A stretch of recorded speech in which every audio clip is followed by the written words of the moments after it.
What I have for you today is a short case about profit allocation to PEs. It's not often that we see profit allocation to PE decisions, and if we do, they very often are financial institutions. So I like this because it's an actual business, and it's not dealing with the question whether there's a PE, it is what is the profit of the PE. So let us just go through the different facts. You can see this is a Swedish decision from 2019, so it's not recent.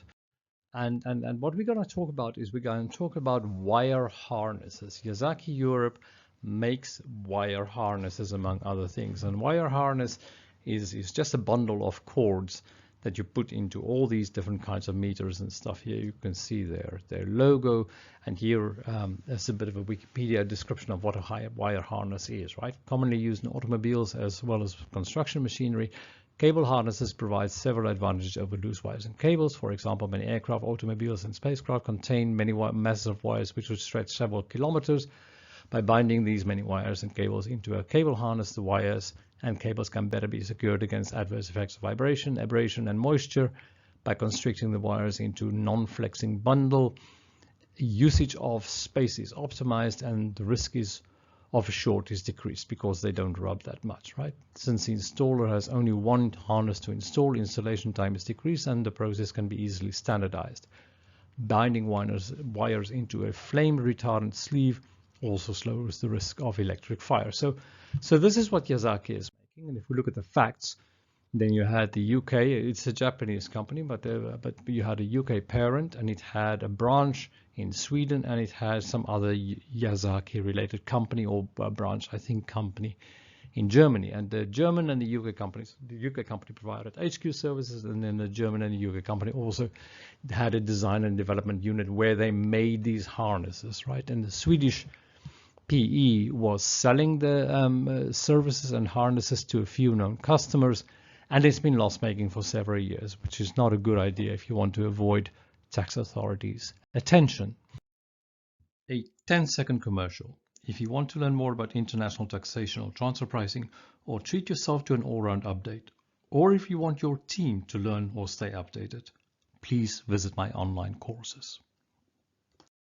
And so what happened here? The Court of Appeal considers that the crucial question in the cases is whether the branch should be considered to have been a contractor, in other words, fully fledged, as the branch claims, or a provider of services, as the Swedish tax agency believes.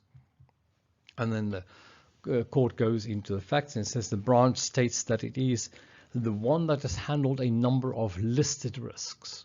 According to the branch's manager and account managers have, thanks to their knowledge of the Swedish market and good customer relations, had the capacity to decide which business opportunities should be adopted or rejected in the market.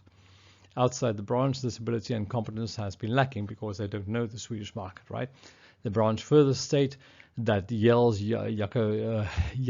Europe Limited's head office in Hemel Hempstead, despite its ability to do so, has never denied a project presented by the branch, and that it was the branch and not the head office that made the active decisions when it concerns which business opportunities would be approved. This is an interesting one, right? Because we very often see the tax authorities say, if you rubber stamp all the decisions, then you have a PE. So now they use that argument saying, well, look, we also are managing ourselves independently. And the court then goes on to summarize their point of view as being, this means, according to the branch, that it has held several significant people functions in relation to the above risks, and that the branch must therefore bear the current risks. Now, what is interesting here is why does this branch want to be loss-making? Because, I mean, you've got losses that you can do nothing with. To my knowledge, Yazaki does not have another company in Sweden against which it could offset those losses. So why did they want these losses so desperately? It is a little uncertain. And the court then goes on to summarize in the opinion of the Court of Appeal, it is also clear from the transfer pricing documentation that engineers who have been attached to the Swedish branch have had an information mediating role between the customer and the design and development units, the R&D units, mainly in Germany and in Hemel Hempstead, as we've seen and as we've seen in the map that I've shown you. There has been a specialization in these D&D units, right? The documentation shows, for example, that the D&D unit Hemel Hempstead developed the core technology together with the DED unit in Germany. And I guess they did that in Europe, not in Japan, because maybe these were for German cars and UK cars and Swedish cars. One does not know. The court goes on to say also decisions regarding sales strategies, raw material purchases, etc. have been made outside the branch. So the branch didn't decide that much. The Court of Appeal makes the assessment that the branch has had limited opportunities to influence the cost of the products, the choice of the suppliers and the service providers regarding the development of the products in the project runs in collaboration with Swedish customers and price per customer. And if the language sometimes seems a little bit weird here, apologies, this is the Google translation from the Swedish text. I do understand enough Swedish text to have a rough idea of how accurate it is. It seems accurate, but the nuances might have been lost in this translation. But so the court says, branch, you're not quite as important as you think. And then in the final judgment, the court says an overall assessment of what has occurred in the cases. The Court of Appeal considers that the branch has primarily been responsible for sales to Swedish customers, seems logical, has been a collector and intermediary of information to and from customers and other units, seems logical. The TP documentation and other investigations show that the branch has borne the risks claimed by the branch, but there is clear support for the view that the branch has been a provider of services which should have reported a stable profit, right? The branch considers that the Swedish Tax Agency in this decision has created a new balance between Yale and the branch, namely that the branch has acted as service provider for Yale for low stable remuneration of 2% in profit margin. According to the branch, the Swedish Tax Agency's approach is not in line with the OECD report, as the calculation does not differentiate between balances within the company, I guess between the branch and the head office, and transactions with other group companies. The branch also objects that there's been no analysis on the profit margin of 2%, right? So what do you base that on?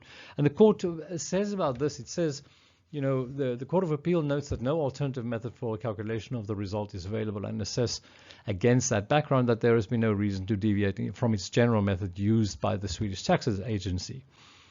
In the light of what is stated in the TP documentation on the group's remuneration levels for the production units, for management and for design and development services it receives from the Swedish Tax Agency, estimated profit, the margin of 2% for the branch in the current year is considered to be prudently estimated. So 2% is not too high. And this is the decision. It picks up a number of interesting issues, right? I mean, the first one is in reality, different group enterprises may overestimate their own importance within a group. I think you hear the story often enough. You know, you ask two different departments, two different subsidiaries in a group, are you very important? And both of them will tell you they are extremely important. The other ones are just service providers, but it's very often because they lack the overall picture, right? I don't know if that is what happened here, but clearly the branch thought of itself as far more important and far more risk-bearing and everything as the Swedish tax authorities did.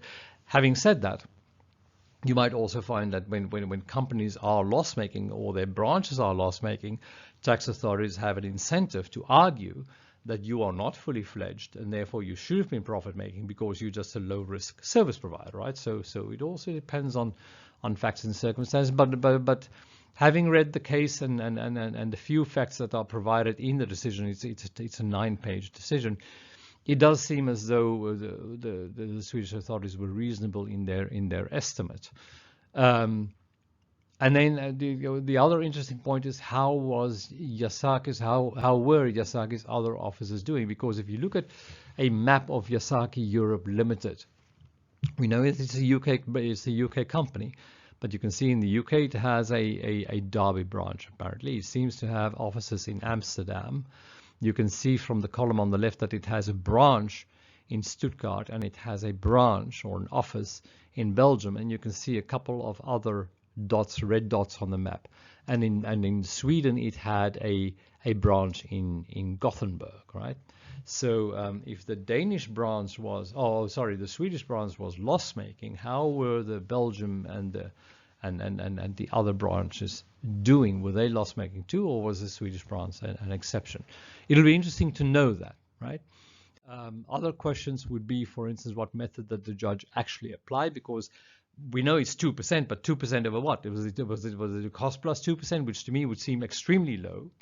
Or was it a matter of EBIT over sales, which were 2%, which was maybe more run of the mill? But the decision really doesn't say that to us. And it brings us to the question of, what method did the Swedish authorities apply? Because there's reference in the text to a balance sheet made for the branch, which would imply that maybe they've made some kind of AOA approach where they determined the functions that perform, the assets that you need for that, and the risks that incurs, so that you can then determine what the free capital of the branch is, and then the rest must be deductible interest for debt. But this is a consultancy PE, and you wonder, whether, to what extent is it useful to go through an exercise like that, because a service PE may not have a very big balance sheet, right? In the sense that it probably has an office and it has some cars for its sales reps and some computers, but it's not going to have a manufacturing plant and huge amount of real estate. It doesn't need that, right? So that is what I have for you. It's a very short case. If you are aware of other interesting cases where you've got actual businesses, not financial businesses, where the allocation of profits between the businesses are discussed, please feel free to let me know. I'm always curious about cases like these. Otherwise, I look forward to seeing you next time. Bye for now.